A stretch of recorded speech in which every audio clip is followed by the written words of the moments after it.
Quelle doit être l'apparence d'une école pour qu'on puisse y acquérir savoir et réflexion? C'est l'apparence qui compte? Ou surtout la connaissance?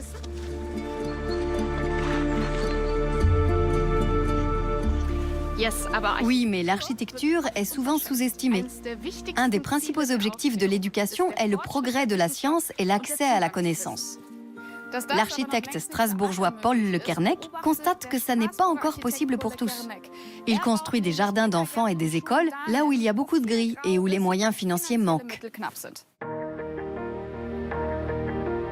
L'architecture commence souvent par un rêve, par le rêve d'un futur meilleur. À quoi pourront ressembler les bâtiments scolaires idéaux pour la nouvelle génération? Voilà qui intéresse le monde entier. Paul Le Kernec cherche des réponses, animé par son expérience personnelle d'écolier. Concernant l'aspect des écoles anciennes, celles que j'ai connues dans mon enfance, avec le recul d'architecte, pour moi, ce n'était que des contenants fonctionnels, des boîtes. C'était pour moi quelque chose d'imaginer par les adultes, mais pour un confort d'adultes, pas des enfants.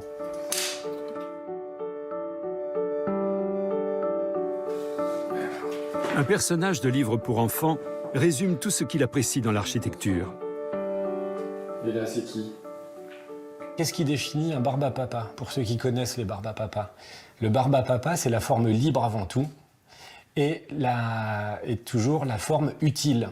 Un barbe à papa se transforme en brouette, en passoire, en valise, en voiture. Ça a toujours une fin utile. Dans son studio de Strasbourg, il développe avec son équipe des projets de lieux pédagogiques innovants. En France comme en Inde, son design fait la différence car ce qui lui tient le plus à cœur, c'est la structure interne. On dit souvent de nos projets qui sont organiques. Mais organique, c'est pas la forme, c'est pas parce qu'on a des formes ramollies ou rondes qu'on est organique, ça n'a rien à voir. Organique, ça a rapport à l'organisme. Et l'organisme, c'est ce qui est bien organisé, bien articulé. La forme extérieure découle de la fonction. Form follows function. Par exemple, à Sarreguemines, en Lorraine. Conçu avec Michel Grasso, un atrium forme le cœur d'une crèche, sans couloir, de pièce à pièce. La conception de l'espace complètement dégagé procure liberté et sécurité. Donc, par exemple, dans le cas d'une crèche, on réduit les standards de hauteur de plafond, ici, à 2,10 m. On les rapproche le plus possible de l'échelle de l'enfant. On cherche la limite acceptable encore pour les adultes. Mais ceci, juste pour les enfants. Ensuite, le cocon, c'est ce qui est doux. Et ça se traduit architecturalement par l'arrondi des formes. Un projet hors du commun, initialement rejeté par un jury, s'est rapidement transformé en lieu de bien-être pour les enfants et les éducatrices.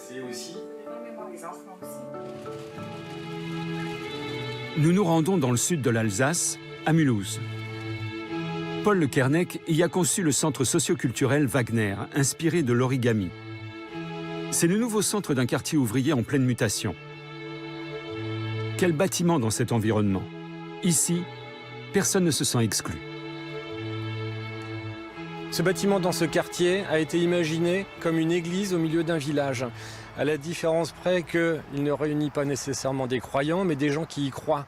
Puisque ce qui réunit les gens dans le centre socioculturel, c'est la volonté de faire toutes les activités qui sont proposées. La possibilité de faire de la menuiserie, de l'informatique, de la couture, voilà. Paul Le Kernec a créé, sur une surface très restreinte, un espace pour chaque génération. Et son ambition était de concentrer toute l'énergie des gens en ce point.